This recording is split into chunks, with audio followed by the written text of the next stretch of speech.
Pessoal, é o seguinte, tô fazendo esse vídeo, que é basicamente um vídeo de intrusão demoníaca, porque para a gravação da aula em si tem um probleminha e a minha carinha aqui nessa lateralzinha que aparece para vocês não vai aparecer na gravação. Eu consegui resolver agora, mas a aula está praticamente toda gravada, tá bom? Então só fiz essa introdução para vocês entenderem essa variação. As próximas aulas não vai ter mais esse problema, tá bom? E então nessa aula de método científico eu fiz ela, dei uma picotada nela em 4 aulas menores para vocês conseguirem assistir mais intervalados, tá bom? E aí só pense nisso, essa aula apesar de ser uma disciplina de ecologia, a gente vai falar muito sobre ciência, sobre como a gente produz conhecimento científico, por isso a importância dessa aula, tá bom? Mas então vamos lá, segue baile com esse negócio da aula agora sem a minha carinha aparecendo, que vai aparecer agora uma cortada linda de edição. Beijão! Mas enfim, então basicamente hoje a ideia era falar um pouquinho da aula sobre método científico. Então o que eu queria nessa aula com vocês, né? Normalmente quando a gente está lá no troninho, linda, pensando na vida, quando vocês param para pensar em ecologia, é, uma das questões que surgiam, principalmente entre os meus colegas, quando a gente estava na pós, era coisas do tipo, será que a ecologia é uma ciência?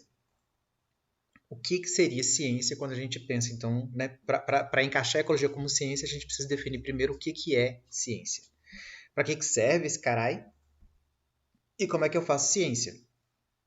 Então, basicamente, a intenção dessa aula é pincelar um pouquinho sobre isso, porque isso envolve muito de como a gente trabalha com ecologia, muito de como a gente entende os trabalhos ou os estudos publicados em ecologia. Vocês vão ler muito disso, então é bom vocês terem uma noção mais clara de como é que isso funciona, tá bom? Então, vamos lá. Quando eu pensava em ciência, para mim a ideia era de que cientista é aquela criatura maluca que estava no laboratório, linda, fazendo um monte de experimento com um tubo de ensaio na mão. Mas, na realidade, ciência não é bem isso, né? Ciência ela vai focar principalmente na questão empírica. Então, o ponto empírico é muito importante para a ciência. É, eu peguei uma definição que eu gosto bastante, uma definição que eu achei no livro de um pesquisador brasileiro que se chama Gilson Volpato, e ele bota essa definição de que ciência ela explica os mistérios naturais por meio de um discurso lógico pautado em evidências empíricas. Ele arrasa na gramática. E eu frisei o discurso lógico e evidências empíricas porque isso é muito da síntese do que seria ciência. Então, quando a gente está falando que ciência ela precisa explicar mistério natural por meio de um discurso lógico, a gente está dizendo que ciência ela tem que usar filosofia e matemática. Não tem como, não existe discurso lógico sem filosofia ou matemática. As duas são a base fundamental para isso.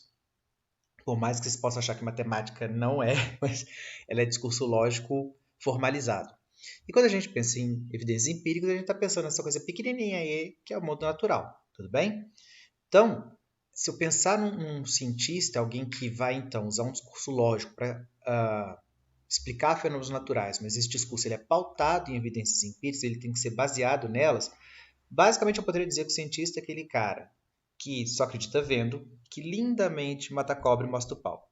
Tudo bem? Então, basicamente, todo o discurso, toda a explicação teórica sobre fenômenos naturais, a gente precisa estar embasada em evidências empíricas se a gente está falando de ciência. Então, ela tem esse componente fundamental. A gente precisa ser capaz de medir ou estimar isso para evidências empíricas para poder desenvolver ciência, tá bom? Então, se a gente pensar num trabalho ecológico especificamente, quando a gente está falando em ciência, a gente basicamente tem o planeta Terra, enquanto ele ainda existe, como nosso laboratório. Então, é de onde a gente vai ter os fenômenos naturais e a gente vai levantar uma série de questões sobre o que pode estar acontecendo nesse mundo ou nesse sistema natural. E a partir disso, a gente vai propor processos que expliquem ou que respondam essas questões que são sobre fatos naturais. Tudo bem? E, obviamente, depois de propor esses processos ou propor hipóteses, a gente vai voltar para o sistema natural e vai fazer uma série de testes empíricos para avaliar até que ponto o processo que a gente propôs de fato é capaz de explicar o padrão que a gente observa. Tudo bem? Então a gente fica nesse ciclo infinito de extrai questões, de padrões naturais, propõe processos e testa esses processos para avaliar se eles de fato conseguem explicar alguma coisa. Tá bom. Então foi de fato o tempo todo para vocês. E aí, o primeiro ponto, então, que a gente precisa deixar super claro aqui para essa aula é o que é o fato, tá bom? Então, fato vai ser muito importante para o desenvolvimento de qualquer projeto em ciência, mas especificamente para ecologia é crucial que a gente saiba. Se vocês pegarem a definição de fato No dicionário, vai estar lá. Fato é o que é real. Linda, fácil. Então, só para vocês terem uma ideia, eu vou fazer um exercício aqui que é basicamente olhar para um vídeo que eu apresentaria para vocês aí na aula, mas eu vou passar esse vídeo aqui. E enquanto você estiver assistindo o vídeo, vai ser com o David Antebarag, famoso, mas vocês não vão estar ouvindo o que ele vai estar dizendo. Mas finjam que vocês estavam caminhando na mesma floresta que ele, e vamos ver o fenômeno que ele vai filmar ali, tudo bem? E aí, durante isso, pense em quais fatos você registraria nessa observação que eu vou mostrar. Deixa eu trocar a tela rapidinho aqui. A tela sumiu, vamos abrir ela de novo. Eu não vou mostrar 2 horas de Invasion of the Land. Não, tudo bem. Tirei a vozinha aqui. Seguir, o que me interessa tá logo depois disso aqui. Ótimo, isso aqui que eu queria. Pronto. Então tá aqui o David Antebarag andando na florestinha e basicamente esse cara vai ter uma lupa super boa, porque o que ele vai mostrar vai estar nessas folhinhas aí, beleza? Então tá aí um bichinho, deu um beijinho no outro, ó que lindo. Ficou maluco, correu pra lá, correu pra cá, tô louca. Eu nasci pra narrar vídeo, tá? Queria deixar isso bem claro, mas enfim. Agora tem do bichinho, dá beijinho lá, dá beijinho cá, encosta a cabecinha. Opa, o negócio tá esquentando. Bota a anteninha, tira a anteninha. Tudo bem? Lembra de tentar pensar em fatos enquanto vocês estão vendo isso aí. Lembrando que fato, a definição, é o que é real. Então, gira pra lá, gira pra cá. Olha! Não larga, ela tenta fugir.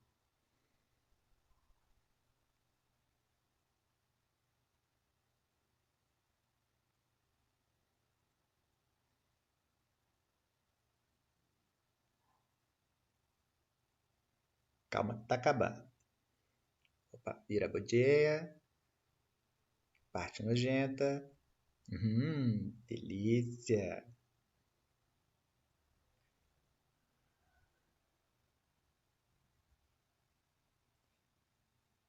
E aí acabou, tudo bem? Então, basicamente, se você quiser tirar um tempo, pensa nesse vídeo e em quais fatos você poderia registrar a partir dessa observação, tá bom?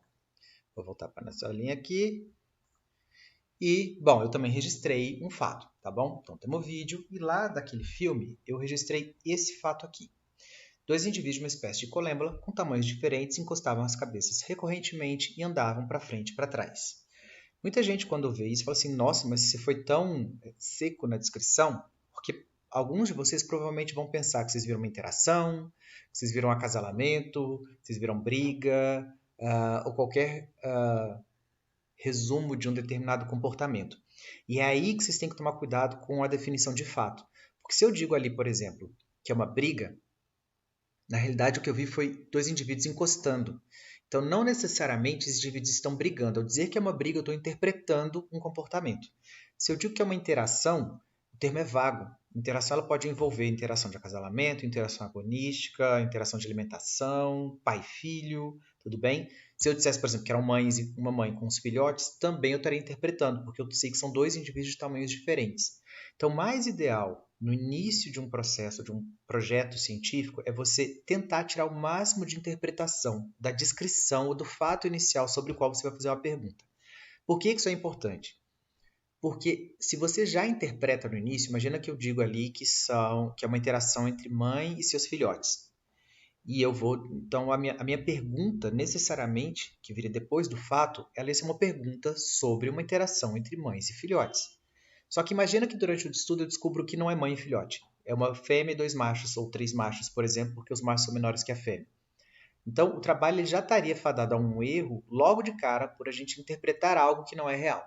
Por isso, é super importante fazer uma descrição que ela é mais desprovida dessa interpretação, que dá essa sensação de uma descrição mais seca do fenômeno.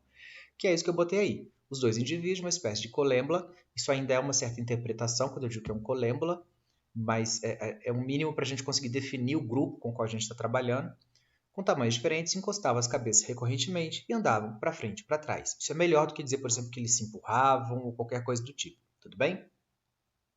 Tá bom. Então, normalmente, uma vez que a gente tem um fato, um projeto científico, o próximo passo é desenvolver uma pergunta, né? Então, basicamente, o que eu preciso fazer agora, dado que eu tenho um fato na minha mão. E aí a pergunta, é importante a definição também. É um questionamento sobre um fato e lembra, ela sempre termina com ponto de interrogação. Por que eu estou dizendo isso? Porque tem gente que faz tanta inversão, tanta forma indireta na pergunta, quando ela vai apresentar a pergunta para a gente não sabe o que ela quer saber. Na realidade, às vezes nem ela sabe o que ela quer saber. Então, tenta fazer algo simples, que tenha um ponto de interrogação no final que seja direta. Tudo bem? Então, por exemplo, eu posso me perguntar o que aquela interação, aquele fato representava. Por que esses por que esses indivíduos possuíam um tamanho diferente? Então, tudo isso funciona como perguntas que podem dar início a um projeto. Tudo bem? De novo, por que eu apresento uma pergunta? Porque normalmente quando a gente está desenvolvendo um trabalho, a gente não consegue responder tudo sobre um determinado fato. Então, a gente escolhe uma parte menor disso para que seja factível desenvolver um trabalho. E, de novo, tenta fazer a pergunta sempre de forma mais ampla e sobre o fato que foi apresentado. A pergunta não pode ser sobre um fato que você não descreveu. Lembra disso, tá bom? Isso vai ser importante, inclusive, para o exercício ao final da aula. Se eu estiver pensando em pergunta científica, aí tem 3 características que vão ser cruciais, porque a gente pode fazer uma série de perguntas diferentes, algumas extremamente elaboradas, mas como pergunta científica, elas normalmente não funcionam bem. Então, quando vocês estiverem pensando em pergunta científica, lembra, importante que ela seja simples, objetiva e respondível. Tudo bem? Tem perguntas que às vezes elas são objetivas, mas elas não são respondíveis. Às vezes elas são simples, mas elas não são objetivas. Então, lembra disso, tá bom? Vou dar exemplos então do que a gente deve ou não deve fazer. Então, olha só. Vou manter o meu fato, então os 2 indivíduos de uma espécie de colêmbula com tamanhos diferentes encostavam as cabeças recorrentemente e andavam para frente e para trás. E aí eu venho e faço uma pergunta. O que pode ser esse tipo de interação? Beleza até aí?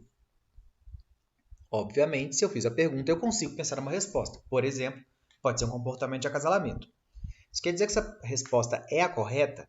Nesse momento, não precisa ser a resposta correta. Ela só precisa ser uma resposta que faça sentido à luz da pergunta. Beleza? Agora vou mostrar exemplos do que não fazer.